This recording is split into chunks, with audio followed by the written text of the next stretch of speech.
Hey guys, Joel Villafana here with another installment of our COVID Chronicles. This week, it's a double whammy.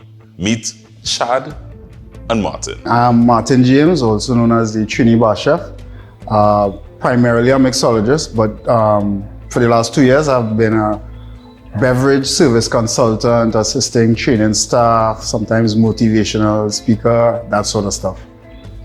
Hi, I'm Chad Leloy. I've been a hospitality professional for the last 13 years. Like Martin, primarily mixology, bartending. I have branched into management for the last 6 years and currently now unemployed. For these guys, when COVID-19 hit, it hit hard. I was one of the first people in my company to be, I wouldn't say let go, but to be dismissed temporarily. When it all happened, at that point in time, that first week when it happened, everybody was so unsure and everybody was panicking. How are we going to do this? How are we going to do that?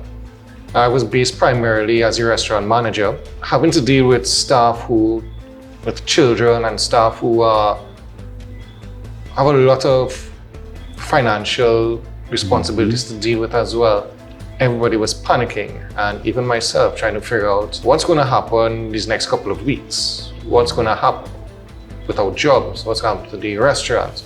How are we going to get paid? And for me and for the people I've dealt with, that was the primary issues that were happening. Well, for me, what it meant was, because I'm mostly doing projects, that means all the projects I had on stream, I have 15 projects for the rest of the year. And most of these projects would mean me going training staff, meeting managers, meeting owners, setting up relationships with suppliers and all that sort of stuff.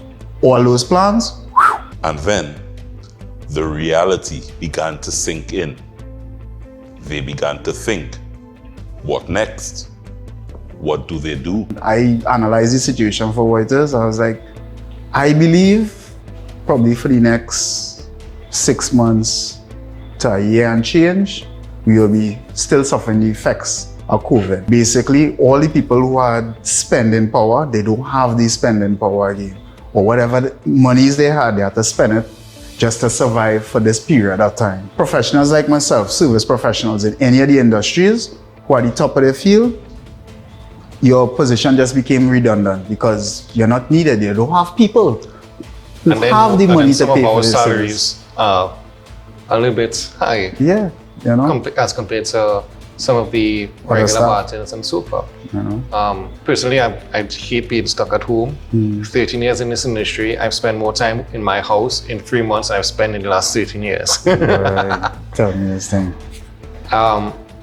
The point of monotony, the point of staying home and not really doing much, really started to sink in. And because everybody's watching the news and you're thinking, what's going to happen, what's going to happen? There's a certain amount of negativity that comes with being stuck in your thoughts all the time. This is a time where we can panic and we can make the worst of a situation, or we could find ourselves and stick through it and find new skills or adapt our skills to survive. We're all hustlers in this industry, whether or not.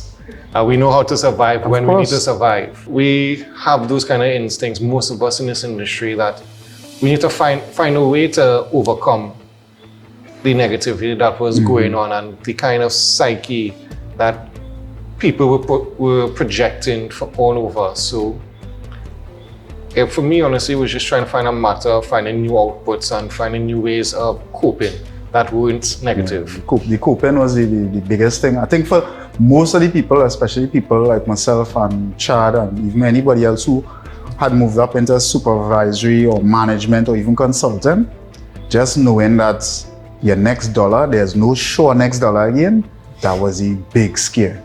So now that you realize that you can't depend on anything again, you had to dig deep into yourself and say, okay, what is my next step? Chad and Martin bravely pivoted in two entirely different directions. Well, I always had a green thumb, and I get bored very, very easily. Me too. And when you realize you have all this time on your hands, and all your family members, they getting fed up with you because they only seeing you sitting down either watching the TV, on the internet, or on the phone, and you're like in a zone, and a bubble.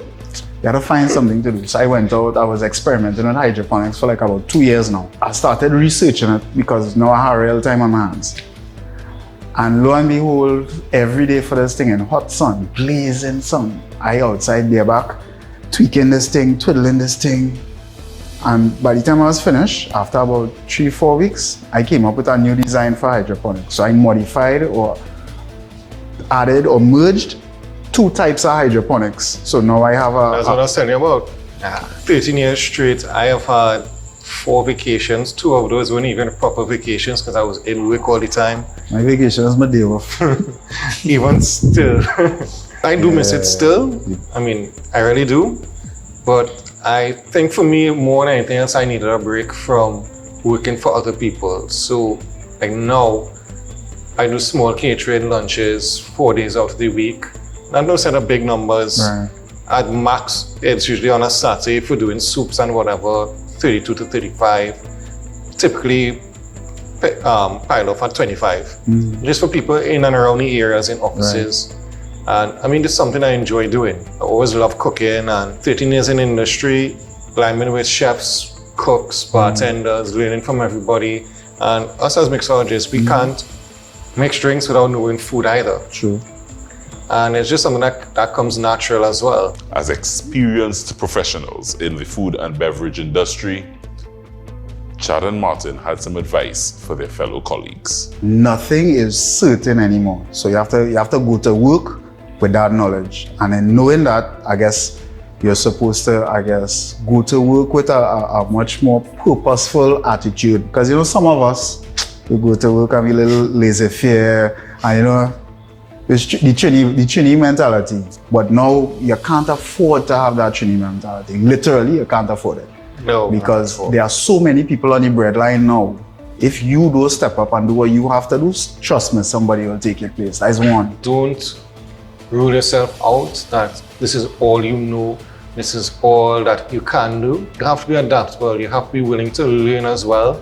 And we need to, all of us, all of our bar family, all of our restaurant family and hospitality family, there's a lot of skills that we learn, whether officially or unofficially in this industry, that are very easily transferable from many different jobs. It's for you to look out for what you might be good at or what you might be able to do that can get you through everything.